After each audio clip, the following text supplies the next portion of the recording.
Welcome to the Holistic Wealth and Health Podcast. Your co-hosts, Jason Smith and Brian Bibbo, will inspire and teach you how to prosper in your mind, body, and spirit, not just your financial life. Joining forces with field experts, Jason and Brian are here to help you focus on what matters most in your life, living well. Hello, and welcome to another episode of the Holistic Wealth and Health Podcast. I'm your host today, Matt Seitz, Chief Marketing Officer here at JL Smith. And our topic today, preparing for your annual financial review. I know something you're all anxiously waiting to hear more details about, so you can get ready on your end. And with that, we have our special guest, Jeff Warnkin, Senior Wealth Manager at JL Smith. Thanks for joining us today, Jeff. Absolutely. Happy to be here, Matt.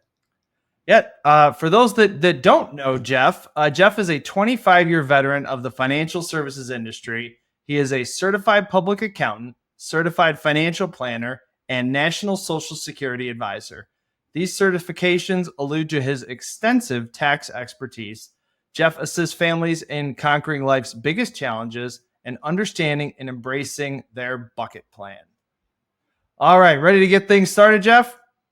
Absolutely, Matt. It was interesting, and I was asked to participate in this episode. I thought, how can I tie in a wealth and health with annual reviews? But then I was thinking about it and I was like, well, heck, we all have an annual checkup with our doctor, or we should, right, for our health. So really the annual review is your annual checkup for your wealth. And, I consider it one of our most important obligations, and it's a chance to uncover opportunities as well. So it's a great topic, and I'm looking forward to digging in. Oh, that's great. And I love that analogy. So we'll get everyone ready for this year's financial checkup. So to get started then, an annual financial review, something, dozens of clients will have with their financial advisors throughout the year. And with the high level purpose to go over their finances, like you shared with the checkup, what are some of the more specific goals that the annual financial reviews achieve? Yeah, great question. And as I said, I consider the annual review our important obligation. I've been an outspoken proponent of annual reviews in our organization as well as, in the industry. And for our existing clients, we've already created a holistic financial plan centered around the bucket plan. And as part of the onboarding process, we've agreed that we're going to take this journey together over the years. So really, the annual review becomes the natural mechanism for fulfilling that obligation and making sure our clients are well served now and in the future. So for me, there's really three main objectives or parts of every annual review. First is a chance to reconnect with our clients and understand what's going on in their lives, financially or otherwise, their lives and their families' lives. And we do this by a mechanism we call the positive focus, which is how I like to start off every meeting. And basically, we ask the client to share any highlights or milestones from the previous year. And when we first rolled this out, it took a little, prompting to get clients to dig for responses, things like big trips, weddings, family reunions, all that kind of good stuff. But now most of my clients come in for the review. They're ready and eager to share because they're used to this, and they love to start off with this positive focus. It's a great way to start off the meeting. It has nothing to do necessarily with financial. Again, it's all about reconnecting. But then secondly, we measure and celebrate our progress. So this is where a review of the finances does come in, with a focus on our progress in the context of our bucket plan. As most of our listeners know, at JL Smith, we prescribe to a bucket plan retirement planning process as part of our holistic wealth management offering. And so I'll be mentioning that quite a bit here as we talk today. And then third, finally, it's a great opportunity to turn the lens around and ask a very important question. Is there anything coming down the pike in the next 12 months that we know of that we need to factor into your plan? Now, that one question allows me to uncover multiple opportunities to provide significant value over the years. So those are the main parts of every annual review that I do. Oh, that's great. Thank you for walking us through it. So I know that's what you're doing as part of that. Do the advisors in general at JL Smith have an agenda that they share with clients before meetings so they know what to expect? Yeah, absolutely. Our admin goes over a checklist with things that they should bring in. And then for the meeting, we developed an agenda that really serves as a template, for the items that we're going to cover during the meeting. And that way I don't forget to touch on the many important topics that we need to cover. And I actually take my meeting notes right on the agenda. And that way, when the meeting's over, I have a complete record of everything that we discussed and including action items that we need to take to keep your plan up to date. Oh, that's a great idea. So I know clients are encouraged to ask questions during the review of their finances. Obviously, this is a two-way conversation when they're meeting with you. What are some of the questions that they will get the most value from asking? I think the number one question a client should ask their advisor during the annual review is, are we on track with our bucket plan or our financial plan? Are we okay? And being able to provide that reassurance and peace of mind is something that I value tremendously in my role as a client's financial advisor and fiduciary. Um, Probably the second most important question would be, are there any tax law changes pending? And how might that affect my bucket plan? And does that create any current tax planning opportunities? As you know, man, I'm a practicing CPA. So if there's anything I've learned over the last 30 plus years, it's that the biggest difference between what you earn and what you get to keep is income taxes. So the annual review is a great time to look at any tax management opportunities to diffuse what we call the tax time bomb. I love that. And I know you go over that and our advisors go over that, but I would also encourage anyone, either watching or listening today too, make sure you stay up to speed on a lot of the content and tips that we're communicating regarding their taxes throughout the year in our newsletter and other email and social media communications there. So little plug to make sure they're following that content that is coming from you and our other advisors throughout the year as well. So before the meeting that they have with their advisor, what information or documents should they have ready, if anything, to make the most of their time with their advisor? Oh, we have a script that our admin goes through with the clients when they book the meeting. And basically, we want them to bring in any current statements from any bank accounts or investment accounts that we don't currently manage.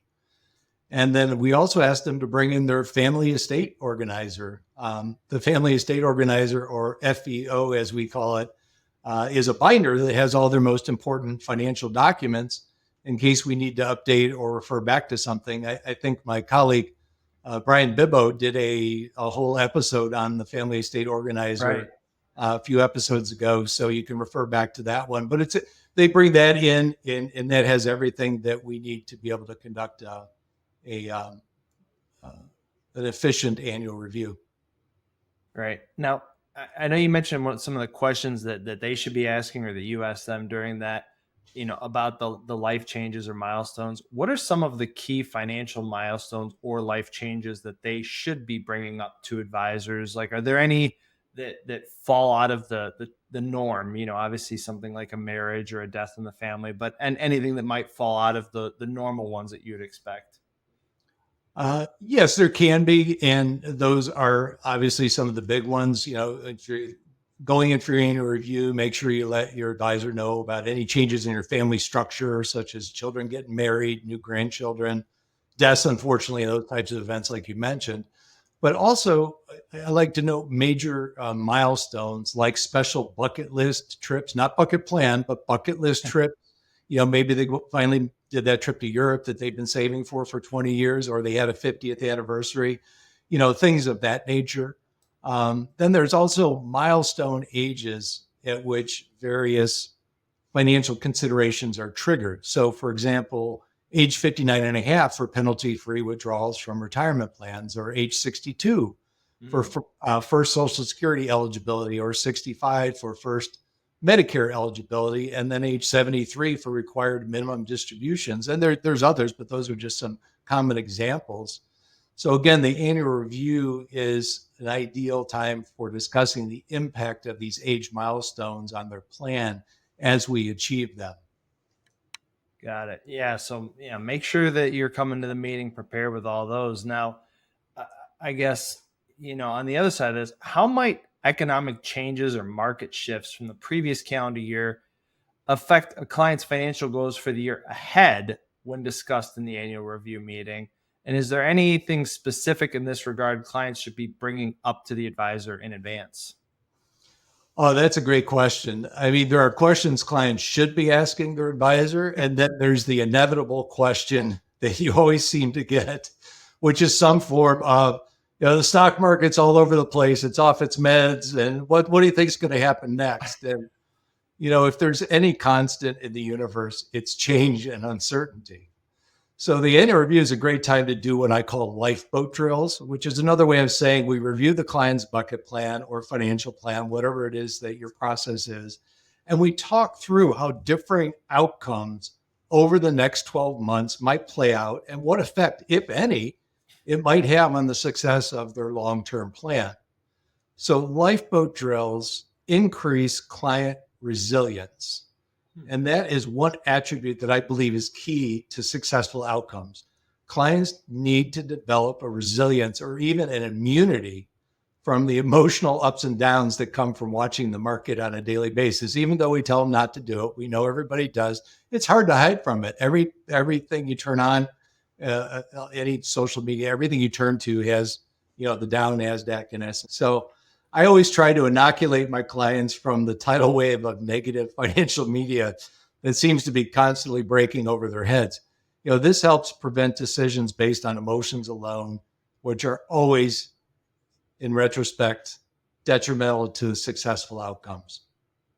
Right. And I mean, really, that's why they have a bucket plan Exactly. to prevent them from those valleys that could potentially happen from you that no one knows about. Yeah, the bucket plan is the antidote to market volatility. So, validating their concerns and giving them permission to not worry about it is one of the most important things that we can do, and not worry about it in the context that we have a plan and we factor all of this in, and you're going to be okay. And again, I just think providing that kind of peace of mind is one of the funnest and most rewarding parts of being a financial advisor. Love to hear that. For the clients that may not have the knowledge or vocabulary to properly discuss finances, they're not doing this all the time, like you are. How did JL Smith advisors go about helping their clients understand their financial reviews? And how can the listeners that we have today explain their situations to their advisors? Yeah, another great question. And very fortunate here at JL Smith, as I said, we prescribe to the bucket plan process, which is named after the book of the same name by our founder, Jason Smith. And, the financial considerations of bucket planning, we can cover on another podcast or another day. But for our purposes today, the beauty of the bucket plan is it gives us a common vocabulary to speak with clients about their plan that they can easily understand. We replace complex jargon with 3 buckets, the now, soon, and later bucket. So we can communicate some pretty complex concepts very easily. I love it when clients come in and they ask how their buckets are doing, as opposed to, oh, my Schwab IRA or my 401k or that type of thing. When they do that, I know that they are understanding the process, and they've really bought into the bucket plan. So if you're an advisor that doesn't prescribe to a bucket type of process, I think that naming your accounts or using nicknames like my income account, my growth account, my emergency fund, those kinds of things are very helpful, because when we're all guilty of descending into that morass of industry jargon, and we really try to avoid that as much as possible. One of our big pillars of our belief system that we built our practices around is simplifying financial planning. And so the bucket plan and the now, soon, and later bucket really make that possible. Right. Yeah. Sometimes you have that we call it the curse of knowledge. Sometimes you know too much. It's hard to simplify. But like you said, that's why we want to simplify financial planning for all those involved. To wrap it up, Jeff, to kind of land the plane here, is there anything else that a client should be preparing to get the most out of their annual review? Yeah, I want my clients to come in, and I would encourage anybody out there that's listening to give some thought to your goals. Before you see your advisor, sit down with your spouse and think about your personal goals and objectives for the year. And it doesn't have to be financial necessarily. Nothing's off the table. Okay. I find that successful people that are goal oriented during their working years don't necessarily stop that when they retire. Okay. They continue to set goals. And I always challenge my clients to give me at least one goal that we can agree on, that I'll write down, that they'll let me hold them accountable to in a fun way, at the next year when we do the next annual review. And we often have a good laugh when we read back over what that goal might have been. Sometimes they achieved it. Sometimes they're like, oh my gosh, I can't even believe I said that. But it's just fun to do that, because I think that we always need to be in a goal setting frame of mind, even after we retire from working, because setting goals and achieving goals just feels so good. So I always challenge my clients to come in and tell me what their goals and objectives are for the year. And the more I know about their goals, the more value I can bring to their situation. Yeah, I would guess the clients have a lot of fun looking back on that too each year. Yeah, they do. And sometimes I really have to, challenge them to come up with something. And again, nothing's off the table. It could be to read a book, to audit a class at the local community college, to send flowers to a loved one, to, take that special trip. Again, nothing's off the table, and we hold them accountable just in a fun way. Like I said, it's a lot of fun to open up the file and look at that annual review agenda from the prior year and look at what we said were our goals for that year. And but if you don't do that, one thing I've learned is if you don't set a goal, you won't achieve it. So true. So true. Well, thank you very much, Jeff. For those of you watching or listening today, if you are a JL Smith client and part of our community, hopefully you gathered a lot of tips that will help with your annual review process this year. If you are not part of our community and Jeff has intrigued you enough to meet with one of our advisors, or you're interested in the bucket plan book that Jeff mentioned, please visit our website, jlsmithgroup.com, and request a copy. We'll make sure to get that out to you. Jeff, thank you again for sharing all that with us today. My pleasure. Thanks, Matt. All right. Thanks, everyone. Have a great day. Thank you for listening to the Holistic Wealth and Health Podcast. We hope we inspired you to make changes so you can live your best life. If you want to find out more about what we do, or if you want to have a holistic wealth and health financial plan, please call 456-833-7000. Please subscribe to the podcast and share it widely with your friends and family. Financial planning and advisory services are offered through Prosperity Capital Advisors, PCA, an SEC-registered investment advisor with its principal place of business in the state of Ohio. JL Smith Holistic Wealth Management and PCA are separate, non-affiliated entities. PCA does not provide tax or legal advice. Insurance and tax services offered through JL Smith Holistic Wealth Management are not affiliated with PCA. Information received from this podcast should not be viewed as individual investment advice. Product discussions and illustrations are hypothetical in nature and will vary based on many factors, including, but not limited to, age, health, product, insurance carrier, and product design. You should consult the insurance carrier website and policy for detailed information. For information pertaining to the registration status of PCA, please contact the firm or refer to the Investment Advisor Public Disclosure website, www.advisorinfo.sec.gov. For additional information about PCA, including fees and services, send for our disclosure statement as set forth on Form ADV from PCA using the contact information herein. Please read the disclosure statement carefully before you invest or send money.